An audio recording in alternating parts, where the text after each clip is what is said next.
గట్టిగినండి first. Yes మళ్ళీ వస్తా మీ దగ్గరికి మళ్ళీ వస్తాను. పాపిరెడ్డి గారు ఉన్నారు, రాజకీయ విశ్లేషకులు, ఆయనతో మాట్లాడదాం. పాపిరెడ్డి గారు నమస్తే సార్. నమస్కారం. పాపిరెడ్డి గారు, కేసీఆర్ గారు ఈ రోజున తెలంగాణ భవన్కి రావడం జరిగింది. చాలా కాలం తర్వాత ఆయన రావడంతో కేసీఆర్ శ్రేణుల్లో చాలా ఉత్సాహభరితమైన వాతావరణం కనబడింది. రానున్న రోజుల్లో కేసీఆర్ యాక్టివ్ అయ్యి ప్రజా సమస్యల మీద ముందుకెళ్లే అవకాశం ఉందంటారా?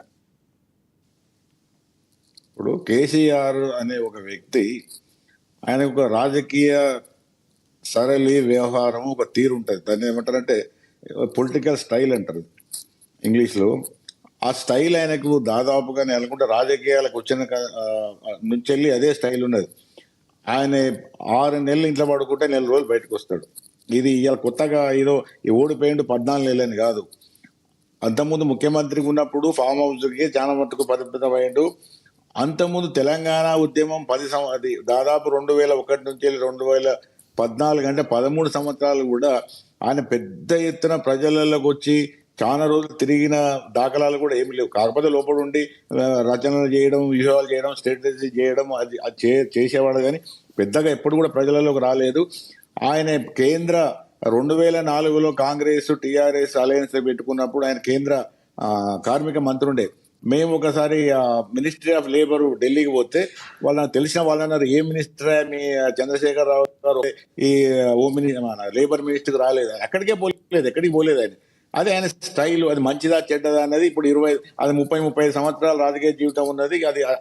అది రేపు ముఖ్యమంత్రి అయినా అదే ఉంటుంది, మళ్ళీ మారదు.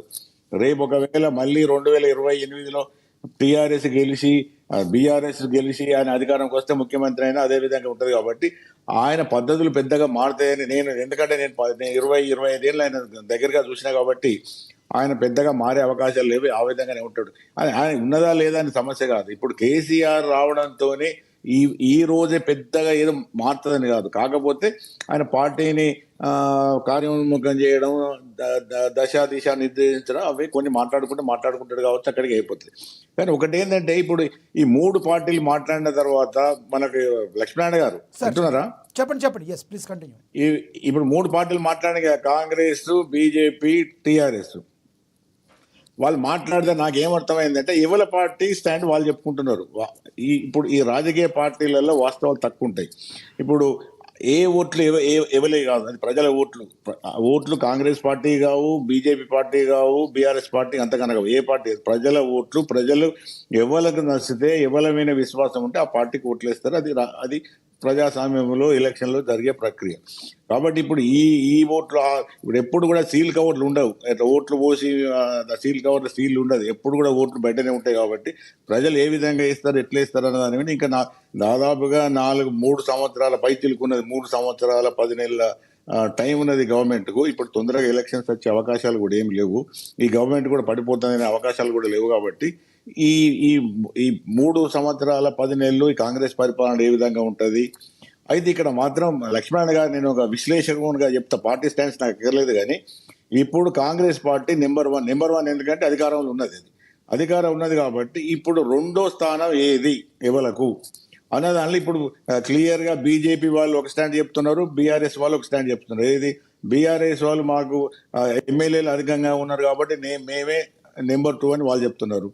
ఎంపీలు మాకు 8 సమానంగా కాంగ్రెస్ తో వచ్చినాయి కాబట్టి బీజేపీ నెంబర్ 2 లేటెస్ట్ ఎలక్షన్స్ అని బీజేపీ వాళ్ళు చెప్తున్నారు. కానీ ఒక విషయం ఏంటంటే ఇప్పుడు ఈ 2 పార్టీల మధ్య అంటే బీఆర్ఎస్ బీజేపీ మధ్య ఒక విధమైన పోరు ఏ విధంగా ఉంటుందంటే కాంగ్రెస్ కు రేపు ప్రధానమైన ప్రతిపక్షం ఏది కాంగ్రెస్ కు ఆల్టర్నేటివ్ అన్నది. దాంతోనే రేపు ఎలక్షన్లలో ఓడిపోవడమా గెలవడం అనేది, రేపు ప్రభుత్వాలు మారడమా, ఒకవేళ కాంగ్రెస్ ప్రభుత్వం బాగా చేసి మంచి పరిపాలన చేసి ప్రజలు మెప్పించి వాళ్ళు అనుకున్న అన్ని వాగ్దానాలు అమలు చేసి శబాష్ కాంగ్రెస్ ప్రభుత్వం బాగున్నది, ముఖ్యమంత్రి బాగున్నది అంటే మరోసారి ఇస్తారు. లేదు వీళ్ళు వాగ్దానాలు భంగపరిచారు, వీళ్ళ పరిపాలన బాగలేదు, కేసీఆర్ ప్రభుత్వం కన్నా కూడా అవినీతి పెరిగిపోయింది, వీళ్ళతోని ఇంకా మాకు సమస్యలు ఎక్కువైనవి, ఈ ప్రభుత్వంతో మాకు ఏం రాలేదని జనాలు అనుకుంటే మాత్రం కాంగ్రెస్ తీసి పక్క పెడతారు. అయితే ఇప్పుడు సమస్య ఏంటంటే బీజేపీకి బీఆర్ఎస్ మధ్య ఇప్పుడు వీళ్ళిద్దరి మధ్య పోటీ ఎందుకు జరుగుతుంటుంది అంటే రేపు కాంగ్రెస్ కు ప్రత్యామ్నాయం ఏది. ఎందుకంటే రేపు 3 పార్టీలు ఉన్నా కూడా 3 పార్టీల మధ్య ఓట్లు నిలిపోవండి. ఒకటి లక్ష్మీనారాయణ గారు మీ వాళ్ళు అక్కడ మీ పార్టీ వాళ్ళు కూడా అర్థం చేసుకోవాల్సింది ఏంటంటే రేపు 2028లో ఒకవేళ ఐజీటీసీగా మామూలుగా ఫుల్ టర్మ్ ఉండి ఎలక్షన్స్ పోతే ఈ అసెంబ్లీకి ఏదో రెండు పార్టీల మధ్య మాత్రమే ఉంటుంది. ఈ కాంగ్రెస్ వర్సెస్ బీజేపీ ఉంటుందా, కాంగ్రెస్ వర్సెస్ బీఆర్ఎస్ ఉంటుందా?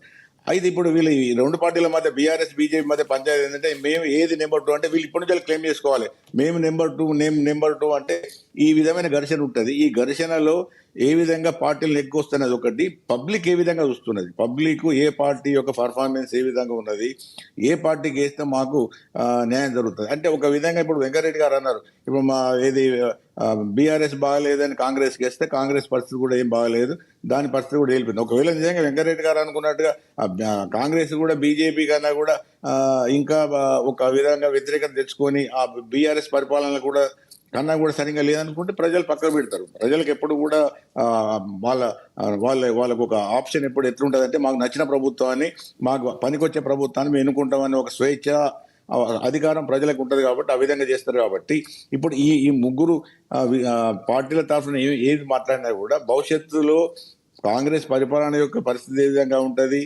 అట్లాగే బీజేపీ అంటే ఒక విషయం అయితే వెంకరెడ్డి గారు మీరు అవుననుకున్నా కాదనుకున్నా ఒక విషయం ఇప్పటి వరకు జరుగుతున్న విషయం ఏంటంటే ఇప్పటి వరకు కూడా బీజేపీని స్టేట్ పార్టీగా అంటే ఒక అసెంబ్లీకి ఇది ఒక ఈ రాష్ట్రంలో పరిపాలించాలనే అనే ఒక పార్టీగా చూడడం లేదన్నది వాస్తవం.